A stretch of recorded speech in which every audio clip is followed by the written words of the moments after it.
ಯಾಘನ ಗವಿಸಿದ್ದೇಶನನ್ನ ಗುರುನಾಥ ಶಿವಶಾಂತ ಶಿವಯೋಗಿಯನ್ನು ಹೃನ್ಮಂದಿರದಲ್ಲಿ ಸ್ಮರಿಸಿ, ವೇದಿಕೆಯ ಮೇಲಿರುವ ಎಲ್ಲ ಪೂಜ್ಯರಲ್ಲಿ, ಹಿರಿಯರಲ್ಲಿ, ಈ ಸಮಾರಂಭದಲ್ಲಿ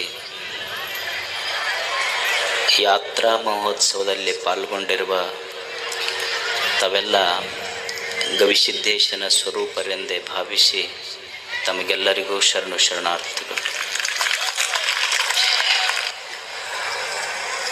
ಒಂದು ತಾಯಿಯ ಗರ್ಭದಿಂದ ಮಗು ಈ ಭೂಮಿಗೆ ಬರ್ತದೆ. ತಾಯಿಯ ಗರ್ಭದಿಂದ ಮಗು ಈ ಭೂಮಿಗೆ ಬರುವಾಗ ಹುಟ್ಟುವ ಮಗು ಅಳುತ್ತಾ ಈ ಭೂಮಿಗೆ ಬರ್ತದೆ. ಇಷ್ಟು ಜನ ನಾವು ಹುಟ್ಟಿ ಬಂದಿದ್ದೇವೆ, ಹಲವು ಮಕ್ಕಳು ಹುಟ್ಟಿ ಬರುವುದನ್ನು ನಾವು ನೋಡ್ತೇವೆ. ಯಾಕೆ ತಾಯಿಯ ಗರ್ಭದಿಂದ ಭೂಮಿಗೆ ಬರುವ ಮಗು ಅಳುತ್ತಾ ಹುಟ್ಟುತ್ತದೆ? ಏನು ಪಡಿಬೇಕು ಅಂತದು ಅಳುತ್ತದೆ. ಈ ಭೂಮಿಯನ್ನು ಬಿಟ್ಟು ಹೋಗುವಾಗ ಆ ವ್ಯಕ್ತಿ, ಈ ಭೂಮಿಯನ್ನು ಬಿಟ್ಟು ಹೋಗುವ ವ್ಯಕ್ತಿನೂ ಅಳ್ತಾನೆ, ಅಳ್ಕೊಂತ ಹೋಗ್ತಾನೆ. ಹುಟ್ಟುವ ಮಗುವೂ ಅಳ್ತದೆ, ಭೂಮಿಗೆ ಬರುವ ಮಗುವೂ ಅಳ್ತದೆ, ಭೂಮಿಯನ್ನು ಬಿಟ್ಟು ಹೋಗುವ ವ್ಯಕ್ತಿನೂ ಅಳ್ಕೊಂತ ಹೋಗ್ತಾನೆ. ಭೂಮಿಗೆ ಬರುವ ಮಗು ಅಳ್ತಾ ಬಂತಲ್ಲ, ಅದು ಯಾಕೆ ಅಳ್ಕೊಂತ ಬಂತು? ಈ ಭೂಮಿಯನ್ನು ಬಿಟ್ಟು ಹೋಗುವ ಮನುಷ್ಯ ಅಳ್ಕೊಂತ ಹೊಂಟನಲ್ಲ, ಅವ ಯಾಕೆ ಅಳಕತ್ತ? ಭೂಮಿಗೆ ಬಂದ ಮಗುವು ಅಳಕತ್ತೈತಿ, ಏನು ಪಡಿಬೇಕಂತ ಮಗು ಅಳಕತ್ತೈತಿ. ಮತ್ತು ಈ ಭೂಮಿಯನ್ನು ಬಿಟ್ಟು ಹೋಗುವ ಮನುಷ್ಯ ಏನನ್ನು ಇಲ್ಲಿ ಕಳ್ಕೊಂಡಿನಿ ಅಂತ ಅವ ಅಳಕತ್ತ. ಒಂದು ಮಗುವಿನ ಬಯಕೆ ಅದು ಅಳಕತ್ತೈತಿ, ಏನು ಪಡ್ಕೋಬೇಕಂತದು ಅಳಕತ್ತೈತಿ ಅಂದ್ರೆ ಸಂತೋಷ. ಒಬ್ಬ ವ್ಯಕ್ತಿ ಜಗತ್ತನ್ನು ಬಿಟ್ಟು ಹೋಗುವಾಗ ಅಳಾಕತ್ತಿದ್ದು ಯಾಕಂದ್ರೆ ಏನು ಕಳ್ಕೊಂಡಿದ್ದ ಕಳಕತ್ತನಂದ್ರೆ ಸಂತೋಷ ಕಳ್ಕೊಂಡನ, ಅದೇ ಪಡಿಲಿಲ್ಲ ಅಂತ ಅವನು ಅಳಾಕತ್ತಾನ. ಮನುಷ್ಯ ಹುಟ್ಟಿನಿಂದ ಸಾಯಿವರೆಗೆ ನಾವೆಲ್ಲ ಬಯಸುವುದು, ನಮ್ಮ ಇಚ್ಛೆ, ಪರಮ ಗುರಿ ಏನು ಅಂದ್ರೆ ನಮಗೆ ದುಃಖ ಇರಬಾರ್ದು, ನಾವೆಲ್ಲ ಸಂತೋಷವಾಗಿ ಬದುಕಬೇಕಂತ. ನಮ್ಮೆಲ್ಲರ ಅಪೇಕ್ಷೆ ಅದೇ ಅದಾವೆ, ನಾವೆಲ್ಲರೂ ಸಂತೋಷವಾಗಿರಬೇಕು ಅಂತ. ಸಂತೋಷವಾಗಿರ್ಲಿಕ್ಕೆ ಏನು ಬೇಕು ಮನುಷ್ಯನಿಗೆ? ಉಣ್ಲಿಕ್ಕೆ ಅನ್ನ ಬೇಕು, ಉಡ್ಲಿಕ್ಕೆ ಅರಿವೆ ಬೇಕು, ಇರಲಿಕ್ಕೆ ಆಶ್ರಯ ಬೇಕು. ಇಷ್ಟೇ ಇದ್ರೆ ಸಂತೋಷವಾಗಿರ್ಲಿಕ್ಕೆ ಸಾಧ್ಯ ಇಲ್ಲ. ಅನ್ನ ಬೇಕು, ಆಶ್ರಯ ಬೇಕು, ಅರಿವೆ ಬೇಕು. ಇಷ್ಟೇ ಇದ್ರೆ ಸಂತೋಷವಾಗಿರ್ಲಿಕ್ಕೆ ಸಾಧ್ಯ ಇಲ್ಲ ಮನುಷ್ಯ. ಅನ್ನ, ಆಶ್ರಯ, ಅರಿವೆಯ ಜೊತೆ ಹೇಗೆ ಬದುಕಬೇಕು ಭೂಮಿಯ ಮೇಲೆ ಅನ್ನುವ ಅರಿವು ಬೇಕು. ಅಂದಾಗ ಅವ ಸಂತೋಷವಾಗಿರ್ಲಿಕ್ಕೆ ಸಾಧ್ಯ ಇಲ್ಲ. ಅರಿವು ಇಲ್ಲದೆ ಇಲ್ಲಿ ಸಂತೋಷವಾಗಿ ಬದುಕಲಿಕ್ಕೆ ಸಾಧ್ಯ ಇಲ್ಲ. ನೀವು ಅನ್ಬೋದು, ಒಬ್ಬ ಅರಿವುಳ್ಳಂಥ ವ್ಯಕ್ತಿ, ಪ್ರಜ್ಞೆ, ಅರಿವು, ವಿಚಾರ, ಜ್ಞಾನ ಬದುಕಿನಲ್ಲಿ ಸಂತೋಷ ಕೊಡ್ತದೆ. ಈಗ ಒಂದು ಕಲ್ಲು ತಂದು ಕೊಟ್ರೆ, ನೀವು ಒಂದು ಕಲ್ಲು ತಂದು ಕೊಟ್ರೆ ಅರಿವಿಲ್ಲದ ವ್ಯಕ್ತಿ ಅದನ್ನು ಸುತ್ತಿಗೆ ತಗೊಂಡು ಹೊಡೆದು ಕಂಕರ ಮಾಡ್ತಾನೆ. ಅದೇ ಅವನಿಗೆ ಅರಿವು, ಪ್ರಜ್ಞೆ, ಕಲಾತ್ಮಕತೆ, ಸೃಜನಶೀಲತೆ ಇತ್ತು ಅಂದ್ರೆ, ಸೃಜನಶೀಲತೆ, ಅರಿವು ಇಲ್ಲದವ ಕಲ್ಲು ತಂದು ಕೊಟ್ರೆ ಅದನ್ನು ಹೊಡೆದು ಕಂಕರ ಮಾಡ್ತಾನ. ಅರಿವು, ಸೃಜನಶೀಲತೆಯುಳ್ಳ ವ್ಯಕ್ತಿಗೆ ಅದೇ ಕಲ್ಲು ಕೊಟ್ರೆ ಇಲ್ಲಾರ್ದವ ಆ ಕಲ್ಲಿನಿಂದ ಕಂಕರ ಮಾಡ್ತಾನ. ಅರಿವಿದ್ದವ ಅದೇ ಕಲ್ಲಿನಿಂದ ಶಂಕರನನ್ನೇ ನಿರ್ಮಾಣ ಮಾಡ್ತಾನ. ಅರಿವು ಏದನ್ನು ಮಾಡ್ತದೆ. ನೀವು ಅನ್ಬೋದು, ಅಲ್ರಿ ನಮಗೇನು ಅರಿವಿಲ್ಲೇನು? ಈಗ ನೀವು ನೋಡಿ, ನಿಮ್ದೊಂದು ಮೊಬೈಲ್ ಇರ್ತದೆ. ಮೊಬೈಲ್ ಬಿದ್ದರೂ ಒಡಿತೈತೆ ಅಂತ ತಿಳ್ಕೊಂಡು ಅದಕ್ಕೊಂದು ಸ್ಕ್ರೀನ್ ಗಾರ್ಡ್ ಹಾಕ್ತಿರಿಲ್ಲ, ನೀವೆಲ್ಲ ಹಾಕ್ತಿರಿಲ್ಲ? ಮೊಬೈಲ್ ಬಿದ್ದರೂ ಒಡಿತೈತಿ ಅಂತ, ಮೊಬೈಲ್ ಒಡಿಬಾರ್ದಂತ ಒಂದು ಸ್ಕ್ರೀನ್ ಗಾರ್ಡ್ ಹಾಕ್ತಿರಿ. ಮತ್ತು ಗಾಡಿ ಮೇಲೆ ಹೋಗಾಗ ಕೆಳಗೆ ಬಿದ್ದರೆ ತಲೆ ಹೊಡಿತೈತಿ ಅಂತ ಹೆಲ್ಮೆಟ್ ಹಾಕೋಲಾರ್ದು ಅಡ್ಡಾಡಿರ್ತೀವಲ್ಲ. ಮತ್ತು ಅರಿವು ಐತೆ, ನಮಗೆ ಅರಿವಿದ್ರೆ ನಾವ್ಯಾಕೆ ಮಾಡ್ತಿದ್ವಿ? ಅರಿವು ಎಷ್ಟು ದೊಡ್ಡ ಕೆಲಸ ಮಾಡ್ತೈತಿ. ಕರ್ನಾಟಕ ಕನ್ನಡ ಭಾಷೆ ಐತಿ, ಇಲ್ಲಿ ಎಷ್ಟು ಮೂಲಾಕ್ಷರಗಳದಾವ? 49 ಮೂಲಾಕ್ಷರ ಅದಾವ. ಇದೇ 49 ಮೂಲಾಕ್ಷರಗಳನ್ನು ಬಳಸಿದ ಬೇಂದ್ರೆ, ಕುವೆಂಪು ಜ್ಞಾನಪೀಠ ಪ್ರಶಸ್ತಿ ತಗೊಂಡ್ರು. ನಾವು ಅದೇ 49 ಅಕ್ಷರದ ಭಾಷೆಯನ್ನೇ ಬಳಸ್ತೀವಿ. ನಾವೇನು ಮಾಡಿವಿ? ಅದೇ ಭಾಷೆ ಬಳಸಿ ಇನ್ನೊಬ್ರು ಬೆಂಕಿ ಹಚ್ಚ ಕೆಲಸ ಮಾಡಿವಿ, ಯಾವ ಪ್ರಶಸ್ತಿನೂ ಬಂದಿಲ್ಲ ನಮ್ಗೆ. ಅಂದ್ರೆ ಅರಿವುಳ್ಳಂಥ ವ್ಯಕ್ತಿ ಇದನ್ನೇ ಬಳಸಿ ಜ್ಞಾನಪೀಠ ಪ್ರಶಸ್ತಿ ತಗೊಂಡ, ಅರಿವಿಲ್ಲಾರ್ದ ಬೆಂಕಿ ಹಚ್ಚೋ ಕೆಲಸ ಮಾಡ್ತಾನೆ ಅಷ್ಟೆ. ಈಗ ನಿಮಗೆ ಹಾಲೈತಿ, ಹಾಲು ಕುಡಿದ್ರೆ ಏನು ಗೊತ್ತಾಗ್ತೈತಿ, ಏನು ಬರ್ತೈತಿ ಅಂತ ಗೊತ್ತೈತಿ? ಅಲ್ಕೋ ಹಾಲು ಕುಡಿದ್ರೆ ಏನಾಗ್ತೈತಿ ಅಂತನೂ ಗೊತ್ತೈತಿ. ಆದ್ರೆ ಅಲ್ಕೋ ಹಾಲು ಅಂದ್ರೆ ಗೊತ್ತಾಗ್ತೈತಿಲ್ಲ. ಭಾಳ ಸಾತ್ವಿಕ ಜನ ಅಂತ ಗೊತ್ತಾಗೋದಿಲ್ಲ. ಯಾಕಂದ್ರೆ ಮಂದ್ಯಾಗ ಮುಟ್ಟದವರಲ್ಲ. ಹೊಲಾಗಿಲ್ಲ, ಸಂಧಿ ಬೇನ್ ಗಿಡದ ಬುಡಕ್ ನೋಡಿದ್ರೆ ಬರೀ ಅವ ಬಿದ್ದಿರ್ತಾವ. ಈ ಹೊಸ ಪ್ಲಾಟ್ ಮಾಡಿರ್ತಾರ ನೋಡ, ಅಲ್ಲಂತೂ ಅವರೇ ಇರ್ತಾರೆ ಎಲ್ಲ. ಹಾಲು ಕುಡಿದ್ರೆ ಏನಾಗ್ತೈತಿ, ಅಲ್ಕೋ ಹಾಲು ಕುಡಿದ್ರೆ ಏನಾಗ್ತೈತಿ ಅನ್ನೋ ಅರಿವು ನಮಗಿಲ್ಲ. ಅದಕ್ಕೆ ಅಲ್ಕೋ ಹಾಲು ಕುಡಿತೀವಿ. ಮತ್ತು ಅವ್ರು ಕುಡಿಯೋರು ಅದರಲ್ಲ, ಬಹಳ ದೇಶಭಕ್ತರು, ನಾಡಿನ ಭಕ್ತರು. ಪಾಪ ಅವರು ತಪ್ಪನಬಾರ್ದು ಅವ್ರದ್ದು.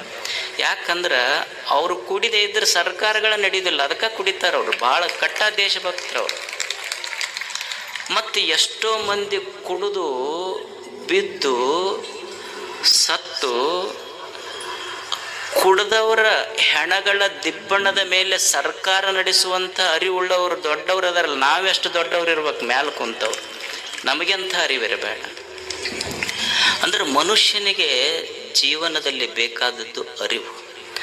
ಅರಿವು ತಪ್ಪಿತು ಅಂದ್ರೆ ಬದುಕು ಕೆಡುತ್ತದೆ. ಇವತ್ತೆಲ್ಲ ಗುರುಗಳು ಮಾತಾಡಿದ್ರಲ್ಲ, ವಿಚಾರ ಬೇಕು, ಜ್ಞಾನ ಬೇಕು, ಅರಿವು ಬೇಕು. ಅದಕ್ಕಾಗಿ ಮನುಷ್ಯ ಜೀವನದ ತುಂಬ ಹುಟ್ಟಿನಿಂದ ಸಾಯುವವರೆಗೆ ಮಾಡುವ ಒಂದೇ ಒಂದು ಕೆಲಸ ಅಂದ್ರೆ ಕಲಿಯುವುದು. ಕಲಿಬೇಕು ಮನುಷ್ಯ. ಇಲ್ಲಿ ಈ ಜಗತ್ತು ಬಹಳ ಕಲಿಸ್ತದೆ. ಏನು ಕಲಿಬೇಕು ಜೀವನದೊಳಗ? ಪ್ರತಿ ಕ್ಷಣ ಇಲ್ಲಿ ಕಲಿಯುವುದಿದೆ. ಜೀವನದ ತುಂಬ ಏನು ಮಾಡಬೇಕ್ರಿ ಅಂದ್ರೆ ಹೊಸದನ್ನು ಕಲಿಯೋದು. ಪ್ರತಿ ಕ್ಷಣ, ಬದುಕಿನ ಪ್ರತಿ ಕ್ಷಣ ನಮಗೆ ಪಾಠ ಕಲಿಸ್ತದೆ. Don't stop learning because life will not stop teaching. It will never stop teaching.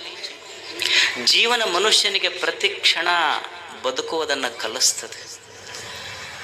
ಸಾಲಿ ಕಲ್ತವ್ರು ಅಷ್ಟ ಕಲಿಸ್ತಾರಂತಲ್ಲ. ಈಗ ನಮ್ಮಪ್ಪ ಅದಾನ, ಅವ ಸಾಲಿ ಕಲ್ತಿಲ್ಲ. ನಾನು ಕಟ್ಟಿ ಮೇಲೆ ಹಾಲು ಹರಟಿ ಮಾಡ್ಕೊಂತ ಕುಂತಾಗ ನಮಗೆಲ್ಲರಿಗೂ ಇದಕ್ಕೆ ಅನುಭವ ಐತೆ ಇಲ್ಲ. ನಮ್ಮಪ್ಪ ಸಾಲಿ ಕಲಿಲಾರ್ದಪ್ಪ ನಮಗೇನು ಹೇಳ್ಯಾನ ಅಂದ್ರೆ, ನೋಡು ಹಿಂಗೆ ಮಂದಿ ಕೂಡ ಹಾಳು ಹರಟಿ ಮಾಡಬೇಡ, ದುಡ್ಯಾಗದ ಕಲಿ. ಮಂದಿಗೆ ನಂಬಿ ಕೆಟ್ಟವ್ರದಾರ, ಮಣ್ಣಿಗೆ ನಂಬಿ ಕೆಟ್ಟವ್ರಿಲ್ಲ ಅಂತ ನಮ್ಮಪ್ಪ ಕಲಿಸಿಲ್ಲ ನಮಗೆಲ್ಲ ಹೇಳಿ. ಅವ ಸಾಲಿ ಕಲ್ತಿಲ್ಲ, ಆದ್ರೆ ಆತನ ಮಾತಿನಲ್ಲಿ ಎಷ್ಟು ಜ್ಞಾನ ಐತೆ. ಜೀವನದೊಳಗೆ ಹಿಂಗೆ ಕಣ್ಣು ತೆರೆದು ಬಿಟ್ರೆ ಜಗತ್ತೇ ಒಂದು ಪಾಠಶಾಲೆ ಐತೆ. ಎಲ್ಲನೂ ಕಲಿಸ್ತೈತಿ. ಈಗ ತಾಯಂದಿರದಿರಿ ನೀವು, ತಾಯಂದಿರು ಅಡುಗೆ ಮಾಡ್ತೀರಿ, ಅನ್ನ ಮಾಡ್ತೀರಿಲ್ಲ, ಎದ್ರಾಗ ಮಾಡ್ತೀರಿ? ಕುಕ್ಕರ್ನಾಗ ಮಾಡ್ತೀರಿ. ನಿಮಗೆ ಕುಕ್ಕರ್ ಏನು ಕಲಿಸ್ತೈತಿ ಅಂದ್ರೆ, ನಮ್ಮ ಬುಡಕ ನಮಗೆ ಆಗ್ಲಾರ್ದವ್ರು ಬೆಂಕಿ ಇಟ್ಟರು ಸಹಿತ ಸೀಟಿ ಹೊಡ್ಕೊಂತ ಅಡ್ಡಾಡ್ಬೇಕಂತ ಕುಕ್ಕರ್ ಕಲಿಸ್ತೈತಿ ನಮ್ಮ ಜೀವನ. ನಮಗಾಗ್ಲಾರ್ದವ್ರು ನಮ್ಮ ತಳಕ ಬೆಂಕಿ ಇಟ್ಟರು ಒಟ್ಟು ಸೀಟಿ ಹೊಡ್ಕೊಂತ ಅಡ್ಡಾಡ್ಬೇಕು. ನಾವು ಕುಕ್ಕರ್ ಕಲಿಸ್ತೈತಿ ಮನುಷ್ಯಾಗ, ನೋಡಿ ಕಲಿಬೇಕಷ್ಟೇ ನಾವು. ಈಗ ಮಿಕ್ಸರ್ ಐತಿ, ಮಿಕ್ಸರ್ ಏನು ಕಲಿಸ್ತೈತಿ ನಮಗೆ? ಈಗ ಹೊಟ್ಟೆಗೆ ಎಷ್ಟರ ಸಂಕಟ ಇರಲಿ, ಬಾಯಿ ಮುಚ್ಕೊಂಡು ಕೆಲಸ ಮಾಡೋದು ಕಲಿ ಅಂತ ಮಿಕ್ಸರ್ ಕಲಿಸಿಲ್ಲ ನಮಗೆ. ಕಲಿಸ್ತೈತಿ ಜೀವನ. ಜೀವನಂದ್ರೆ ಈ ಜಗತ್ತೈತೆಲ್ಲ, ಜಗತ್ತು ಅಂದ್ರೆ ಇದೊಂದು ಡೊನೇಷನ್ ಇಲ್ಲದ ಪಾಠಶಾಲೆ ಅಂದ್ರೆ ಜಗತ್ತಿದು. ನೀವ್ಯಾರು ಡೊನೇಷನ್ ಕೊಡ್ಬೇಕಾಗಿಲ್ಲ. ಶಾಲ್ಯಾಗಾದ್ರೆ ಡೊನೇಷನ್ ಕೊಡ್ಬೇಕಾಗ್ತೈತಿ, ಫೀಸ್ ಕಟ್ಟಬೇಕಾಗ್ತೈತಿ. ಫೀಸ್ ಇಲ್ಲಾರ್ದೆ ಜಗತ್ತು ಕಳಿಸ್ತೈತಿ. ಈಗ ನೀವು ಮಕ್ಕಳಿಗೆ ಶಾಲೆಗೆ ಕಲಿಸ್ತಿರಲ್ಲ, ಫೀಸ್ ಇಲ್ಲಾರ್ದೆ ಯಾರ ನಾವು ಕಲ್ಸಕ್ಕೆ ಸಾಧ್ಯ ಐತೆ ನಮ್ಮ ಮಕ್ಕಳಿಗೆ? ಇವತ್ತು ಶಾಲೆ ಆದ್ರೆ ಜೀವನ ಹಾಗಲ್ಲ. ಶಾಲೆಯಲ್ಲಿ ಫೀಸ್ ಕೊಟ್ಟ ಕಲಿಬೇಕಾಗ್ತೈತಿ. ಯಾರೋ ಒಬ್ರು ಸರು ಒಂದು ಶಾಲೆಯೊಳಗೆ ಒಂದು ಮಗು ಮನೆಗೆ ಬಂತಂತ. ಮನೆಗೆ ಬಂದು ಬಾಯಾಟ ಮಾಡ್ತಿತ್ತಂತ. ತಾಜ್ ಮಹಲಿನ ಹುಬ್ಬಳ್ಳಿ, ತಾಜ್ ಮಹಲಿನ ಹುಬ್ಬಳ್ಳಿ ಅಂತ. ಅವ್ರ ಅಪ್ಪ ಕೇಳಿ ಸಿಟ್ಟು ಬಂತು, ಯಾರು ಕಲಿಸ್ಯಾರ ನಿನಗಿದನ್ನು? ನಮ್ಮ ಟೀಚರ್ ಕಲಿಸ್ಯಾರ. ಏನು ಕಲಿಸ್ಯಾರ? ತಾಜ್ ಮಹಲಿನ ಹುಬ್ಬಳ್ಳಿ, ತಾಜ್ ಮಹಲಿನ ಹುಬ್ಬಳ್ಳಿ ಅಂತ. ಅವನಿಗೆ ಸಿಟ್ಟು ಬಂತು. ಅವ್ರ ಮಾಸ್ತರು ಸೀದಾ ಅಪ್ಪ ಶಾಲೆಗೆ ಹೋದ. ಅಲ್ಲ, ಏನಾರ ಕಲ್ಸಕ್ಕೆ ಬರ್ತೈತೇನು ನಿಮಗೆ? ಏನು ಕಲಿಸಿಡಿ? ಅಲ್ಲ, ನನ್ನ ಮಗ ಬಂದು ದಿವಸ ಬಾಯ್ಪಾಟ್ ಮಾಡಾಕತ್ತಾನ, ತಾಜ್ ಮಹಲಿನ ಹುಬ್ಬಳ್ಳಿ, ತಾಜ್ ಮಹಲಿನ ಹುಬ್ಬಳ್ಳಿ ಅಂತ ಬಾಯ್ಪಾಟ್ ಮಾಡಾಕತ್ತಾನ. ಅಲ್ಲ, ನಾವೇನು ತಪ್ಪು ಕಲಿಸಿವಿ ಅಂತ. ಅಲ್ಲ, ಗೊತ್ತೈತೇನು ನಿಮಗೇನ್ರ ತಾಜ್ ಮಹಲ್ ಎಲ್ಲೈತಿ ಅಂತ? ಅಲ್ಲ, ಇವತ್ತೊಂದು ದಿವಸ ಅವ ತಪ್ಪು ಹೇಳ್ಯಾನ, ತಾಜ್ ಮಹಲ್ ಎಲ್ಲೈತಿ ಅಂದ್ರೆ ತಾಜ್ ಮಹಲಿನ ಹುಬ್ಬಳ್ಳಿ ಅಂತ ಹೇಳ್ಯಾನ. ಅದಕ್ಕೆ ಬಂದೆಪ್ಪ, ಸಾಲಿಗೆ ಫೀಸ್ ಕಟ್ಟಂತ 10 ಸಲ ಫೋನ್ ಮಾಡಿ ಬಂದಿಲ್ಲ. ನೀ ಫೀಸ್ ಕಟ್ಟ ಮಟ್ಟ ತಾಜ್ ಮಹಲ್ ಹುಬ್ಬಳ್ಳಿಯಾಗ ಇರ್ತೈತಿ, ಕಟ್ಟಿಂದ ಆಗ್ರಾಕ್ ಹೋಗುತ್ತಂದ. ನೀ ಫೀಸ್ ಕಟ್ಟದ ಮೇಲೆ ಆಗ್ರಾಕ್ ಇರ್ಲಿಲ್ಲ ಅಂದ್ರೆ ಹುಬ್ಬಳ್ಳಿಯಾಗ ಇರ್ತೈತಿ. ಅದು ಜೀವನ ಇದೊಂದು ಪಾಠಶಾಲೆ ಐತಿ, ಕಲಿಸ್ತೈತಿ. ಜೀವನದಲ್ಲಿ ಸೋಲು ಬರ್ತದೆ, ಬಡತನ ಬರ್ತದೆ, ನೋವುಗಳು ಬರ್ತವೆ, ನಿರಾಶೆಗಳು ಬರ್ತವೆ, ನಿಂದೆಗಳು ಬರ್ತವೆ, ವೈರಿಗಳ ಚುಚ್ಚು ಮಾತುಗಳು ಬರ್ತವೆ. ಇದೆಲ್ಲವನ್ನು ಮೀರಿ ಬದುಕುವುದನ್ನು ಪುಸ್ತಕ ಓದಿ ಕಲೀಲಿಕ್ಕಾಗೋದಿಲ್ಲ, ಜಗತ್ತು ನೋಡಿ ಕಲಿಬೇಕಾಗ್ತದೆ. ಇವತ್ತು ನಾವು ಅಂತಿರ್ತೀವಿ, ಏನ್ರಿ ನಮ್ಮ ಕಷ್ಟದ ಕಾಲಕ್ಕೆ ಯಾರೂ ಆಗಲಿಲ್ಲ, ನಾವೆಷ್ಟು ಮಂದಿಗೆ ಆಗಿದ್ದೀವಿ, ನಮ್ಮ ಕಷ್ಟದ ಕಾಲಕ್ಕೆ ಯಾರೂ ಆಗಲಿಲ್ಲ ಅಂತ ನಾವು ಭಾಳ ತಾಪ ಮಾಡ್ಕೊತೀವಿಲ್ಲ. ಇದು ಸಹಜ ಐತಿಲ್ಲ ನಮ್ಮ ಜೀವನದೊಳಗೆ. ನಮಗಿದ್ದಾಗ ಎಲ್ಲರೂ ಬಂದರು, ಕಷ್ಟದ ಕಾಲಕ್ಕೆ ಯಾರೂ ಬರಲಿಲ್ಲ ಅಂತ ಮಂದಿಗೆ ಹೀಯಾಳಿಸ್ತೀವಿ, ಮಂದಿ ಬಗ್ಗೆ ಮಾತಾಡ್ತೀವಿ. ಆದರೆ ಸತ್ಯ ಅರ್ಥ ಮಾಡ್ಕೋಬೇಕು. ನಾನು ಸುಖವಾಗಿದ್ದಾಗ, ಸಂತೋಷವಾಗಿದ್ದಾಗ ನನ್ನ ಕೈಯ 10 ಬೆರಳು ಚಪ್ಪಾಳಿ ಹೊಡಿತ. ಯಾವಾಗ? ನಾನು ಸಂತೋಷವಾಗಿದ್ದಾಗ. ಆದರೆ ನಾನು ದುಃಖದಾಗಿದ್ದಾಗ 10 ಬೆರಳು ಬರೋದಿಲ್ಲ, ಕಣ್ಣೀರು ಒರೆಸಕ್ಕೆ ಒಂದೇ ಬೆರಳ ಬರ್ತೈತಿ. ಅಂದ ಮೇಲೆ ಸಂತೋಷದಾಗಿದ್ದಾಗ ನನ್ನ ಕೈಯನ್ನು 10 ಬೆರಳು ಬಂದು, ದುಃಖದಾಗಿದ್ದಾಗ ನನ್ನ ಕೈಯನ್ನು 10 ಬೆರಳ ನನಗೆ ಬರಂಗಿಲ್ಲ ಅಂದ ಮೇಲೆ ಮಂದಿ ಬರ್ತಾರನ್ನುವ ನಿರೀಕ್ಷೆ ಯಾಕೆ ಅನ್ನೋದು ಕಲಿಬೇಕು ಮನುಷ್ಯ. ಮಂದಿಯನ್ನು ನಿರೀಕ್ಷೆ ಮಾಡಿ ಕಲಿಯುವುದಲ್ಲ. ಬಡತನ ಬರ್ತೈತಿ, ಕಲಿಯುವುದು ಏನು? ಬಡತನ ಬಂದರೆ ಏನಾಗುತ್ತೆ? ನಿನ್ನೆ ಹೇಳ್ತಾ ಇದ್ದೆಲ್ಲ, ಮನುಷ್ಯನಿಗೆ ತುಂಬಿದ ಪಾಕೆಟ್, ತುಂಬಿದ ಜೇಬ 100 ಆಟ ಕಲಿಸಿದ್ರೆ ಖಾಲಿ ಜೇಬ್ ಜೀವನದೊಳಗೆ 100 ಪಾಠ ಕಲಿಸ್ತೈತೆ ಅಂತ. ಅದನ್ನು ಕಲಿಬೇಕು ಮನುಷ್ಯ. ಸ್ಟೀವ್ ಜಾಬ್ಸ್ ಅಂತಿದ್ದ, ನೀವೆಲ್ಲ ಕೇಳಿರ್ಬೇಕು ಹೆಸರು, ಸ್ಟೀವ್ ಜಾಬ್ಸ್. ಅವ ಹೇಳ್ತಾನೆ, ಮನುಷ್ಯನಿಗೆ ಜೀವನದಲ್ಲಿ ಹಸಿವು ಮತ್ತು ಬಡತನ, ಹಸಿವು ಮತ್ತು ಬಡತನ ಏನು ಪಾಠ ಕಲಿಸ್ತಾವಲ್ಲ, ಇದು ಯಾವ ವಿಶ್ವವಿದ್ಯಾಲಯವೂ ಕಲಿಸೋದಲ್ಲಂತ. ಅಂಥ ಪಾಠ ಬಡತನ ಕಲಿಸ್ತದೆ, ಇರ್ತದೆ. ಏನು ವೈರಿಗಳು ಬರ್ತಾರೆ ಜೀವನದಲ್ಲಿ, ಇರುವುದಿಲ್ಲೇನು? ನಮಗೆ ಭಾಳ ಮಂದಿ ವೈರಿಗಳದಾರೆ. ನಮ್ಮ ಮನೆ ಮಗ್ಗಲ್ದವ್ರು ವೈರಿಗಳದಾರ, ನಮ್ಮ ಓಣ್ಯಾಗ ವೈರಿಗಳ. ಏನು ಮಾಡಾವ ನೀನು ಅವ್ರನ್ನ ತಗೊಂಡು?